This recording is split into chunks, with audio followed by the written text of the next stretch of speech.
어느 아버지가 어린 아들과 함께 단둘이 살았습니다. 이 아들은 이기적이고 욕심이 많았습니다. 그래서 시간이 지남에 따라 친구들이 다 떠나고 외톨이가 되어서 자기는 잘못한 것이 없고 다른 친구들이 틀렸다는 것입니다. 그래서 이 아버지가 하루는 국수를 삶았습니다. 두 그릇에 국수를 삶아서 한 그릇은 거기에 계란이 얹혀져 있고 다른 한 그릇에는 계란이 없습니다. 그래서 아들에게 아들아, 이 국수를 네가 먹고 싶은 것을 선택해라. 그리고 아들은 당연히 국수 위에 계란이 있는 것을 택했습니다. 거의 다 먹을 쯤 돼서 보니까 아버지 그릇에 밑에는 계란 2개가 있는 겁니다. 그래 이 아들이 기분이 별로 안 좋았습니다. 그래서 아버지가 웃으면서 아들아, 눈에 보이는 게 다가 아니다. 쉽게 남을 이기려 하면 지는 것이다. 그 다음날 아버지가 또 국수 2그릇을 이제 삶아서 한 그릇에는 계란을 얹혀놓고 다른 한 그릇 계란이 없습니다. 그래서 네가 원하는 걸 택하라. 이번에는 이 아들이 앞전에 쏘았으니까 이번에는 계란 없는 걸 택했습니다. 그래서 보니까 먹어보니 밑에는 아무것도 없습니다. 그래서 아버지가 웃으면서 아들아, 네가 너무 경험을 의지하지 말아라. 삶은 너를 속이는 것이고 그럴 때 슬퍼하거나 낙심하지 말고 교훈을 얻어라. 그 다음 셋째 날 또 아버지가 국수를 삶아 2그릇으로 한 곳에는 계란을 얹혀놓고 다른 한 그릇에 계란을 얹혀놓지 않았습니다. 아들도 택해를 했습니다. 이 아들이 이번에는 어떻게 얘기한 거예요? 아버지는 나를 키우시고 우리 가정의 가장이시고 헌신하신 아버지이신데 아버지가 당연히 계란이 있는 것을 드셔야 안 되겠습니까? 저는 계란 없는 걸 먹겠습니다. 그래서 아버지가 먼저 택했습니다. 아들도 택했어요. 아들이 한참 먹고 본 뒤에 바닥에 계란 2개가 있는 것입니다. 아들이 행복했지요. 아들아, 네가 이렇게 남을 베풀려고 하면 좋은 일이 생깁니다. 이렇게 해서 이 아들이 아버지의 3가지의 교훈을 명심하여 국내 대기업의 회장이 되었다는 것입니다. 이렇게 어린 아이는요, 미련하고 어리석고 이기적인 것입니다. 지혜도 부족하고 또 육체도 신체도 정신도 미숙하고 자라나야 되겠지요. 인성도 다듬어져야 됩니다. 이것은 어린 아이의 특성이죠. 어린 아이다운 당연한 것입니다. 이렇게 어린 아이는 양육을 받아야 되는 것입니다. 오늘 우리가 예배 드릴 때 주일학교 어린 아이들과 함께 연합해서 한 달에 한 번씩 연합해서 아이들과 함께 예배를 드리는데 우리 양중간 주일학교 아이들이 믿음이 좋습니다. 다음 세대의 일꾼들입니다. 우리 격려 차원에서 힘차게 박수 한번 주십시오.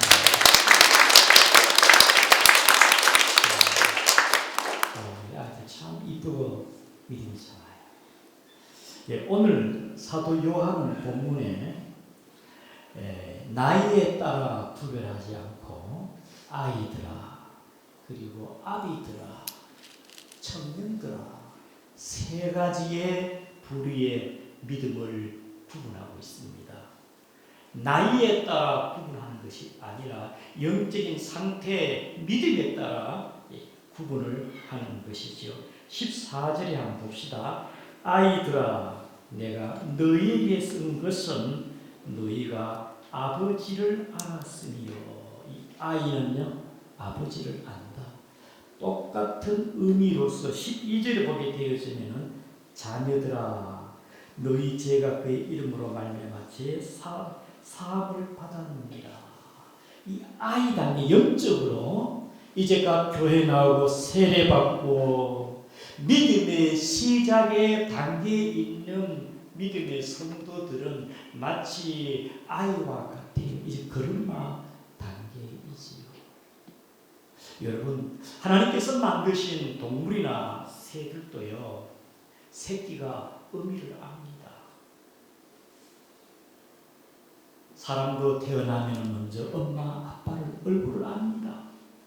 엄마, 아빠 하면서 말문이 트이는 것입니다. 영적으로도 우리가 하나님 앞에 나와 하나님의 은혜를 받은 사람은 먼저 하나님의 아버지를 알아요. 오늘 본문의 14절에 아이들아, 내가 너에게 쓰는 너희가 아버지를 알았으며 하나님 아버지께서 나 같은 사람도 불러주시고 예수 이름으로 나의 죄를 사해 주시고 하나님의 자녀를 삼아 주시네 감사함을 느낍니다. 하나님의 사랑을 느끼는 거예요. 하나님이 좋아요.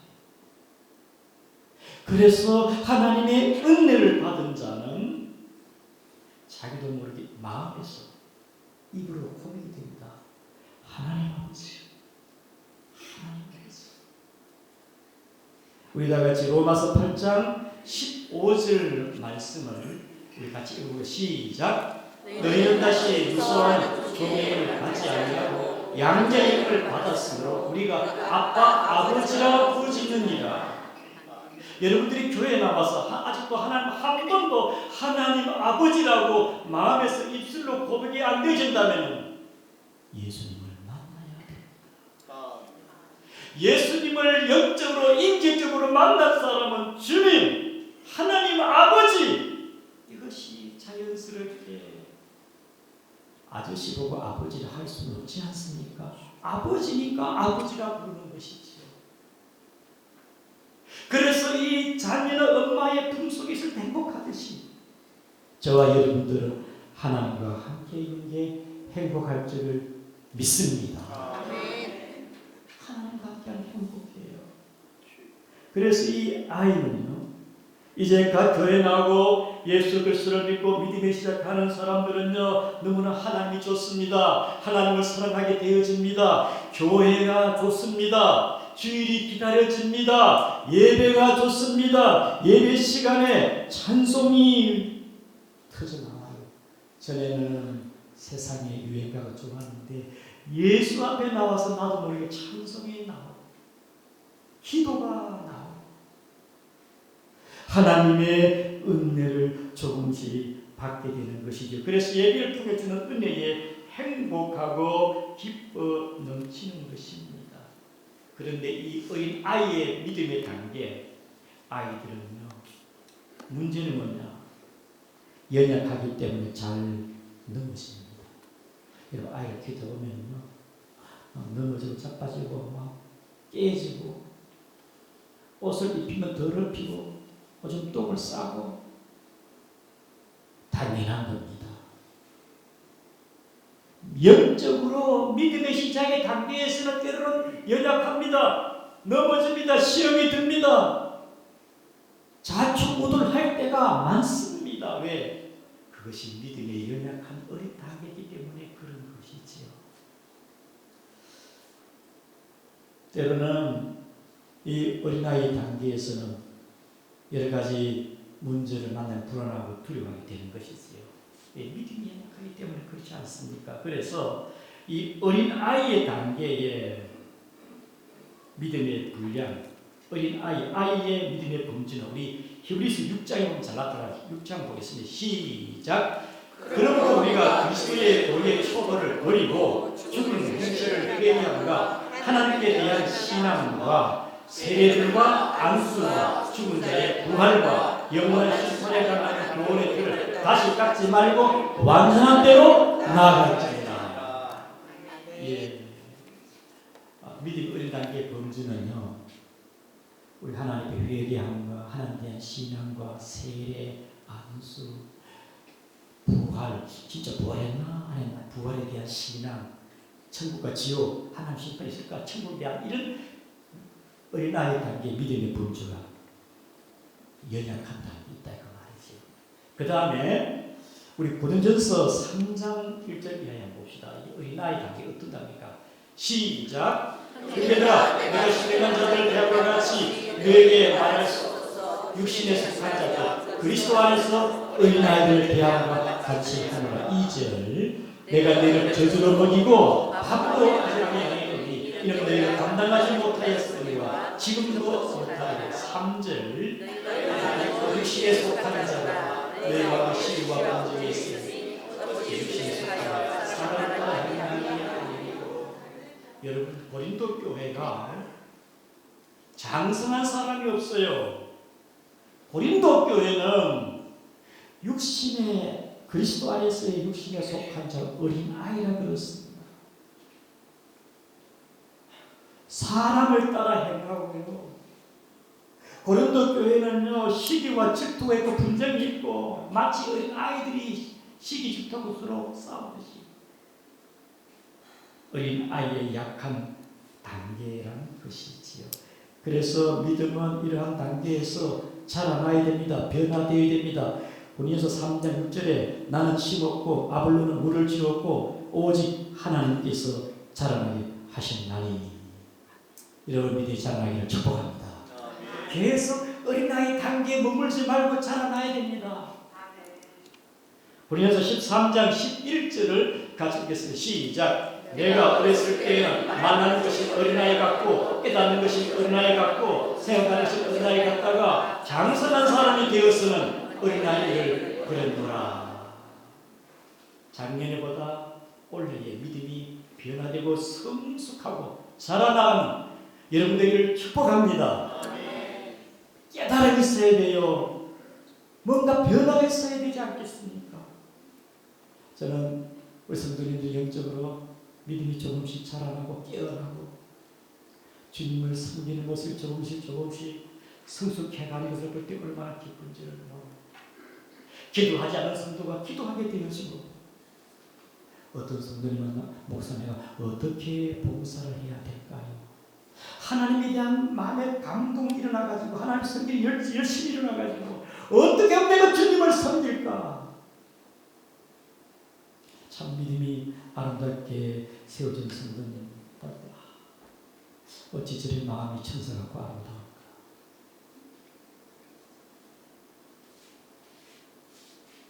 우리의 믿음은 자라나야 됩니다. 어린 아이의 믿음에서 성숙하기를 축복합니다. 자라나야 됩니다.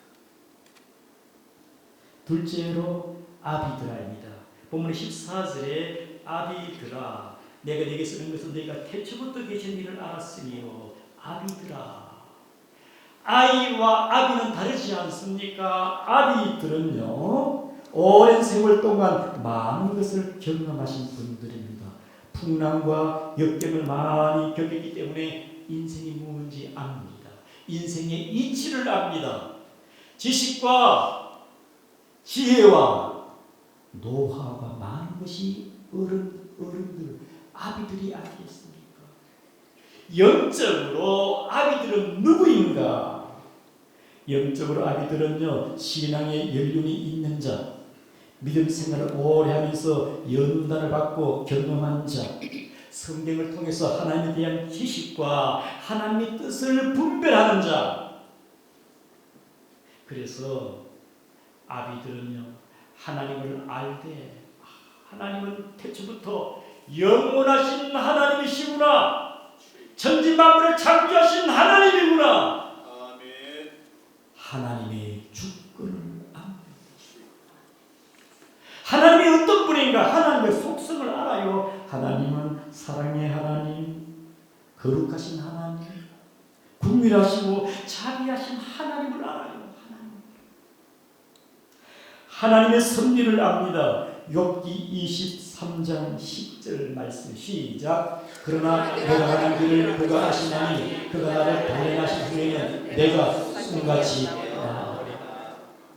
하나님의 섭리를 깨닫기 때문에 아기 같은 신앙은 어려움이 있고 고난이 있을 때에 낙심과 절망하지 않고 하나님의 뜻이 있겠지, 합력하여 선을 이루시겠지, 하나님의 섭리를 바라보면서 믿음으로 나아가는 것이 아기 같은 신앙인 줄 아시기를 바랍니다.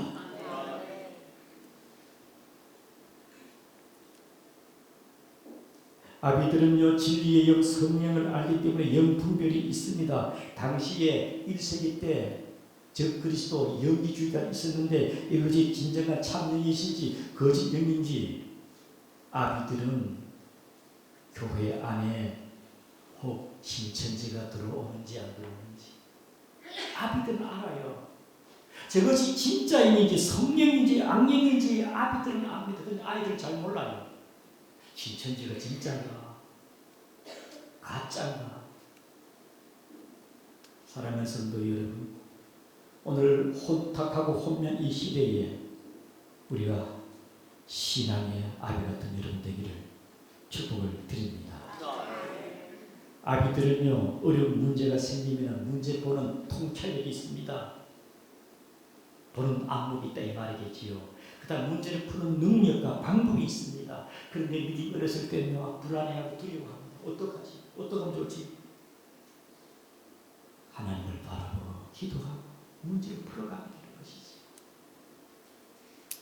지난주에 제 딸이 허리를 삐끗해가지고 걷지를 못했어요. 하루 종일 방에 누워있었습니다.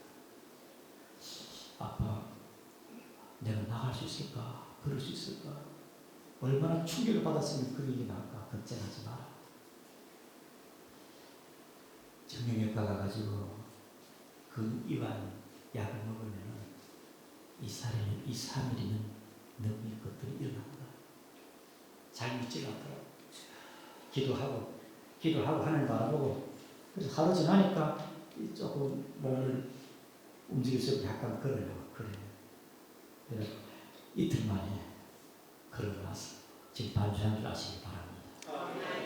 허리 아픈 걸 그 젊음의 건강을 자랑했거든요. 뭐 운동도 잘 안 하고 뭐 내가 건강하다고 경험해봐야 알아요. 경험해봐야.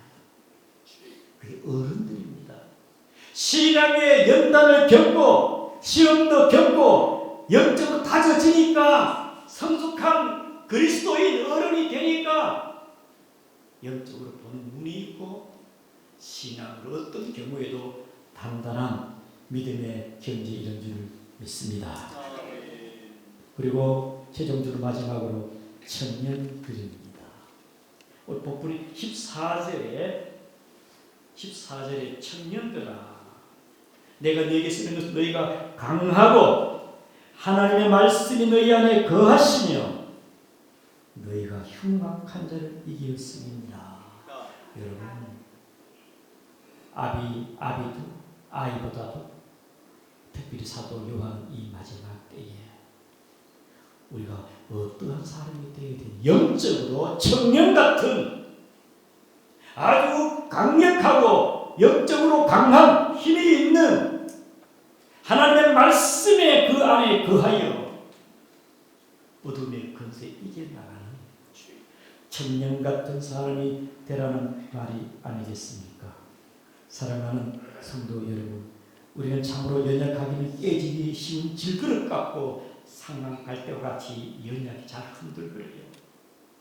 그래서 예수님이 너희가 성령을 받기 전까지 예루살렘을 떠나지 마라. 사랑하는 성도 여러분, 성령이 충만하여 청년같이 권능과 능력을 더 얻는 여러분 되기를 주의 이름으로 축복합니다. 청년 같은 믿음의 성도가 되어야 되지 않겠습니까?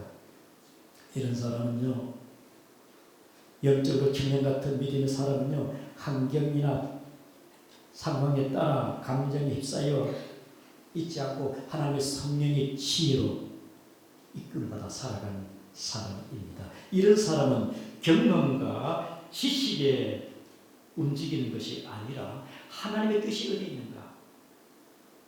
하나님의 기쁨을 구하며 하나님과 동행하는 사람이지요. 그래서 문제가 있으면 하나님 앞에 기도하고 하나님의 뜻이 하나님 기뻐하는 뜻이 뭘까? 기도하면서 내 욕심과 내 감정과 상황에 따라 움직이는 것이 아니라 무엇이 가장 하나님이 기뻐하는 뜻일까? 그것이 청년같이 성령 안에 강한 자가 아니겠습니까? 이러한 자는 시편 119편 67절에 같이 함께서 시작. 고난 당하기 전에 내가 그릇하였더니 이제 주의 말씀을 지키나이다. 전에는 내 방법과 내 지혜로 살아갔어요. 살아보니까 하나님 말씀이 진리다. 고난 받기 전에는 내 마음대로 내 고집대로 살았지만 이제는 하나님의 말씀대로 살아가야 될 것입니다. 그래서 하나님의 말씀이 그의 생각과 그의 마음과 그의 의지와 전 인격을 내가 내 마음대로 살아가는 것이 아니라 하나님 말씀이 나를 통제할 수 있도록 이끌어갈 수 있도록 내 생각과 내 전 인격이 주의 말씀에 지배하여 살아가기를 축복을 드립니다.